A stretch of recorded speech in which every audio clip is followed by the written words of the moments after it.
David accidentally bumped into the truck in front of him. He should have apologized for what happened, but Nadja told him to just go. The owner didn't see it anyway. David also thought the owner wouldn't see the scratch, so he quietly fled the scene. They were truly made for each other. David and Nadja went out this time to go to the north to see the aurora. Then they arrived at a small hotel. Unexpectedly, the landlady gave them eyes of detest when she saw them. It was like she was suppressing anger. David suddenly found out the owner of the car that was hit in the morning was also here. A man with long hair sat next to him, but they didn't know this would be their last good night. Going out of the hotel, they didn't expect to be retribution. When David was ready to drive away, they found that their car had also been scratched. There were also naughty texts left on the car as a bonus. They thought it was the two brothers who did it. Nadja, who felt insulted and humiliated, complaining about it all the way. But the earth was really small. When they passed a convenience store, they found the car of the two brothers parking there.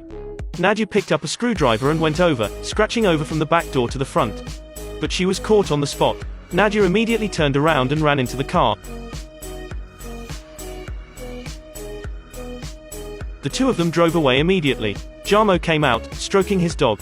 He looked at the car and wondered why these people wanted to pick on him. It was really inexplicable. Nadja thought it was fair to get back to the brothers. She didn't think there was anything wrong with what she'd done. It was much better to think about it like this. The final destination was here. A tent was set up on an open snowfield. They took a picture together. Nadja was very happy and told David about her pregnancy. They didn't have fun yet. Suddenly, a loud cry came from outside the tent.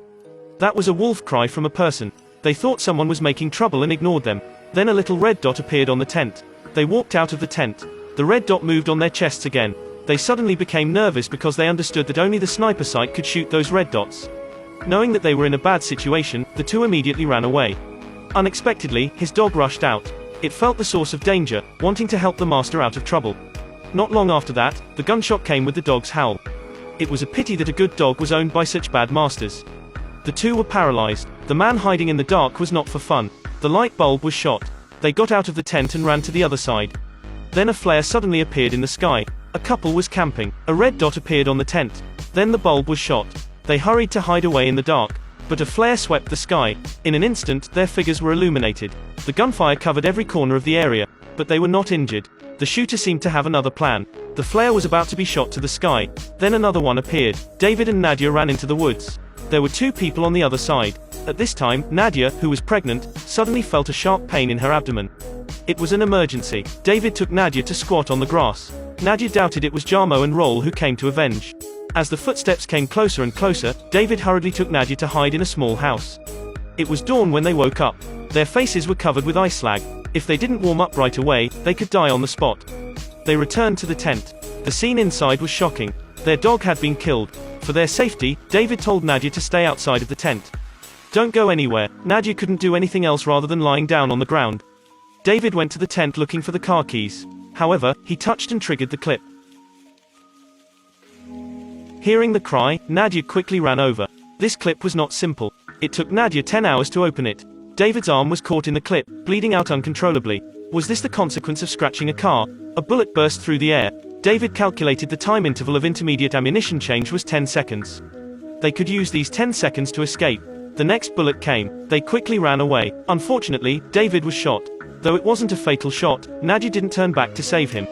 The wind and snow nearby made her vision blurred. She crawled on the ground to observe. She was on the other side shouting for him. Turned out, she was on the thin ice.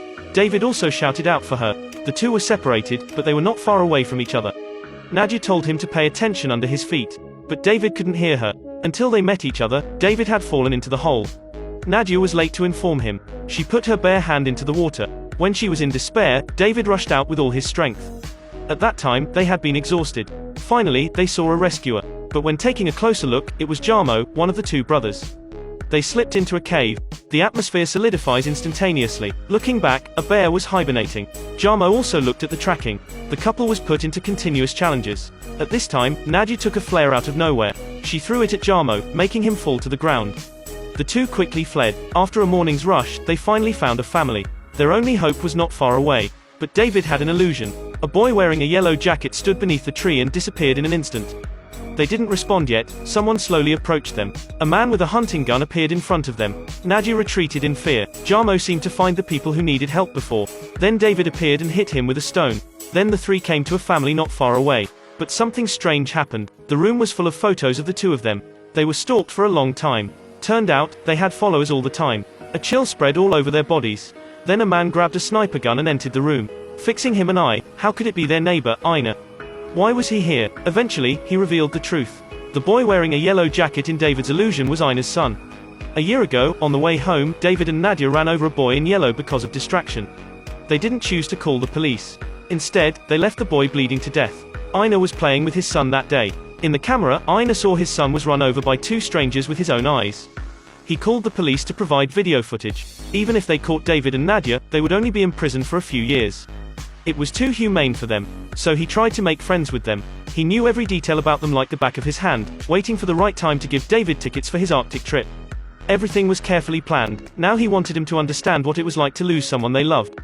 David and Nadja now realized that they were wrong. The chasing red dots before were all caused by Einar, not by the two brothers. Thinking about the rescuer they met before, they realized they killed a good person by mistake. They just assumed everyone they met was bad. If they had accepted help at that time, they would not have reached this stage. What a coincidence. Jarmo, who didn't die yet, came after them. He wanted justice. He came in and tackled Einar to the ground. The scene was a mess. David and his wife took the opportunity to run out. But David was bleeding too much to run away. He told Nadja to run away and leave him alone. He didn't expect Nadja to really run away. She didn't turn once. They were really made for each other. When the trouble came, they just thought for themselves. At this time, Einar had solved the problem with Jarmo and come out. He aimed his gun at David. When he was about to shoot, Nadja came back. She pointed the shotgun at Einar. The two began to confront each other. Suddenly, a gunshot was heard. Nadja was shot in the head and died. Turned out, the landlady of the hotel was Einar's wife. That was why they looked at them with detest when they came to the hotel. Nadja had died. Now, there was only David. Einar didn't kill him, but let him go. His purpose had been achieved. He let David know the pain of losing his beloved. He thought that David would live a living hell in the future.